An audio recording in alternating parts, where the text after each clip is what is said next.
రీసెంట్‌గా చిరంజీవి గారి భుజానికి ఏదో అయ్యింది. సర్జరీ అయింది అని చెప్పేసి హ్యాండ్ బ్యాగ్ చూసిన తర్వాత ప్రేక్షకులందరూ కూడా ముఖ్యంగా మెగా అభిమానులందరూ కూడా చాలా టెన్షన్ పడ్డారు. అయితే ఇప్పుడు ఆయనే స్వయంగా ఒక ట్విట్టర్‌లో పోస్ట్ పెట్టాడు. నాకేం కాలేదు అని చెప్పేసి అంటున్నారు. మరి ఆ ట్విట్టర్ పోస్ట్‌లో ఏం రాసుకొచ్చారు? రీసెంట్గా చిరంజీవి గారు అయితే ఫ్యాన్స్తో కొంత సమయం గడిపారనమాట. ఫోటోషూట్ ఇచ్చారు వాళ్ళకి. సో మనశంకర్ వరప్రసాద్ సక్సెస్ అయినందుకు ఫ్యాన్స్ అందరూ వచ్చి ఆయన థ్యాంక్స్ చెప్పడానికి వచ్చిన వాళ్ళకి ఆయన కలిసి స్వయంగా ఫోటోలు ఇవ్వడం జరిగిందనమాట. సో అక్కడ చూసిన వాళ్ళందరికీ కూడా ఆయన చేతికి కట్టుంది, ఒక బ్యాగ్ లాంటి తగిలించుకుని సపోర్ట్గా వస్తున్నారు. సో ఇదేంటి చిరంజీవి గారికి ఏమైంది అని చెప్పి అందరూ కూడా ఆలోచనలో పడ్డారనమాట. సోషల్ మీడియా అంతా అదే. ఎందుకంటే ఈ రోజుల్లో మన హీరోలకి ఏదన్నా అయితే కనుక అభిమానులు చాలా టెన్షన్ పడిపోతారు. సో మరి చిరంజీవి గారికి ఏంటి ఆ చేతిగా కట్టేంటి అని చెప్పి కూడా అందరూ ఆరాధిస్తుంటే దాని గురించి రకరకాలుగా గాసిప్స్ మీడియా వాళ్ళు రకరకాలుగా రాయడం ఇదంతా జరిగింది. అయితే చిరంజీవి గారు ఎక్స్ప్లెనేషన్ ఇచ్చారనమాట. సో నా చేతికి ఒక మైనర్ సర్జరీ అయ్యింది. సో డాక్టర్ నితిన్ నాకు తెలిసిన ఆర్థోస్కోపీ పర్సన్, ఆయన చాలా కేర్ తీసుకుని నాకు చాలా నీట్గా చేసి పెట్టారు.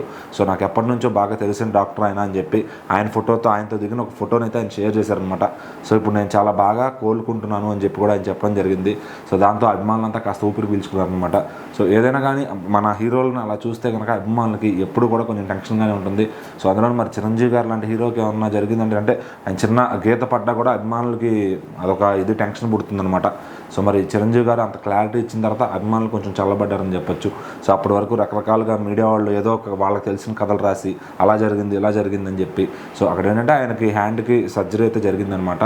సో అది ఆయనే చెప్పారు, ఏం జరిగినా క్లియర్గా మెన్షన్ చేశారనమాట అక్కడ ఆయన పోస్ట్లో. సో దాని తర్వాత ఇంకా మళ్ళీ దానికి ఒక చెక్ పడింది. ఎందుకంటే ఈ రోజుల్లో హీరోలు చెప్పకపోతే ఇలా నోరు తెరిచి సో వాళ్ళు నచ్చిన కథలు వాళ్ళు రాసుకుంటారనమాట, గాసిప్స్ రాసేవాళ్ళు. సో ఇలా చిరంజీవి గారు కాబట్టే అంత క్లారిటీగా ఏం జరిగింది అని చెప్తారు. వేరే హీరోలు అయితే ఇలాంటి వాటికి ఎందరో బలవుతున్నారనమాట వాళ్ళు రాసే గాసిప్స్కి. సో మరి ఏదైనా కానీ ఇండస్ట్రీలో ఏదైనా మొదలు పెట్టాలన్నా మరి చిరంజీవి గారి తర్వాతే. సో ఇలా చెప్పడం, ఒక హీరోని చెప్పడం అనేది చాలా ఒక ఇది ఉండాలి, ఆయనకి గట్స్ ఉండాలి. వేరే హీరోలు అయితే చెప్పరనమాట, వాళ్ళకి ఏదైనా జరిగినా కానీ సీక్రెట్గా మెయింటైన్ చేస్తూ ఉంటారు. బట్ అందరి దృష్టిలో చిరంజీవి గారు కొంచెము ఆయనకి ఏదో జరిగిందని టెన్షన్ ఉంది కాబట్టి ఆయనే క్లారిటీ ఇచ్చేస్తారు.